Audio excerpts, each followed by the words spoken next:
दोस्तों, आपका बहुत बहुत स्वागत है A2 क्लासेस पर। आज इस वीडियो में हम तुलसीदास जी का जीवन परिचय पढ़ने वाले हैं। तुलसीदास जी का जीवन परिचय मैंने बहुत ही अच्छे शब्दों में, कम शब्दों में लिखा है, जो कि आपको एक बार पढ़ने से आसानी से याद हो जाएगा और आपको फुल मार्क्स मिलेंगे। तो ठीक है, वीडियो को शुरू करते हैं। तुलसीदास जी का जीवन परिचय।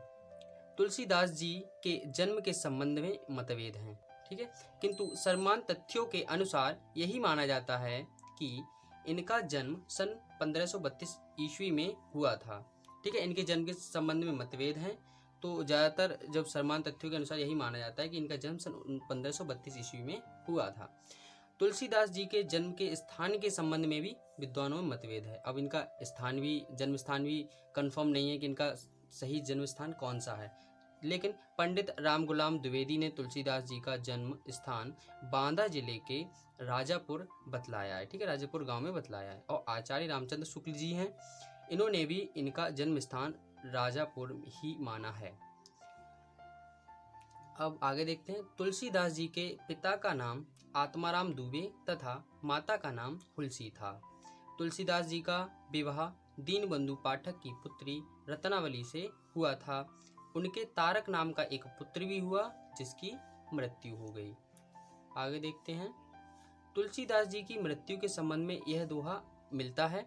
संबत 1680 गंग के तीर, सावन शुक्ल सप्तमी तुलसी तजो शरीर। इसका मतलब इसमें जो आप देख रहे हैं संबत 1680, यानी कि 1680 संबत में तुलसीदास जी ने तजो शरीर, यानी तुलसीदास जी ने अपना शरीर त्याग दिया था। कहने का मतलब इनकी मृत्यु हो गई थी।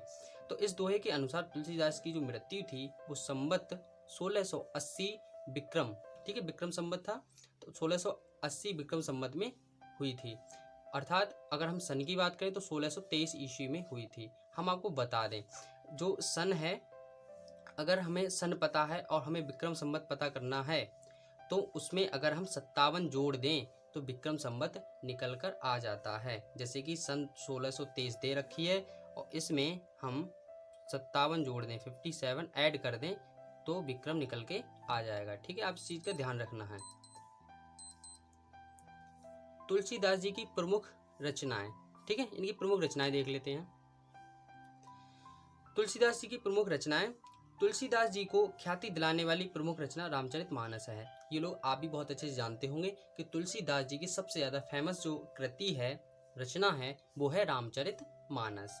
और राम की कथा पर आधारित यह महाकाव्य इन्होंने अवधी भाषा में लिखा है। ठीक है, रामचरितमानस कौन सी भाषा में लिखा गया है? अवधी भाषा में।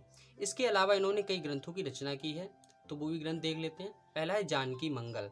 ठीक है, जानकी मंगल में इन्होंने राम और सीता जी के विवाह का वर्णन किया है।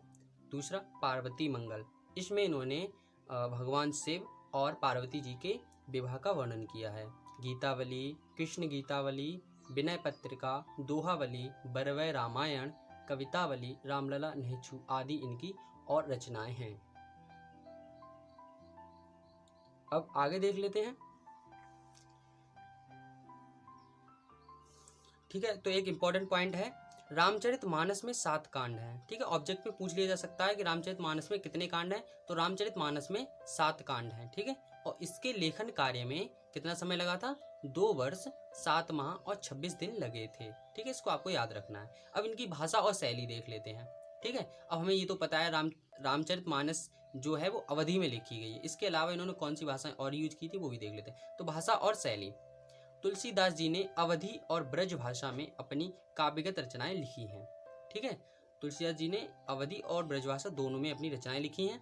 रामचरितमानस अवधी भाषा में है। ठीक है, हम पढ़ ही चुके हैं, पहले से पता है। जबकि कवितावली, गीतावली, विनय पत्रिका आदि रचनाओं में ब्रज भाषा का प्रयोग किया गया है।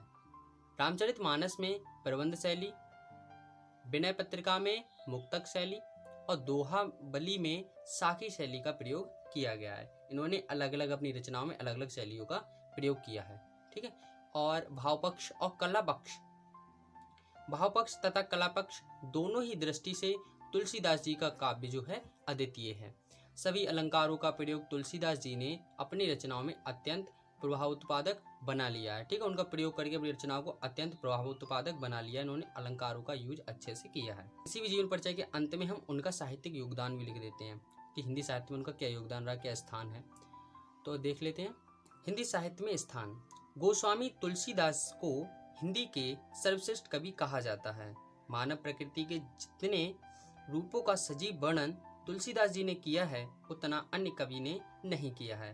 ठीक है, तो वास्तव में तुलसीदास जी हिंदी के अमर कवि हैं जो युगों युगों तक हमारे बीच जीवित रहेंगे। ठीक है, आई होप दोस्तों आपको ये बहुत अच्छे से समझ में आया होगा।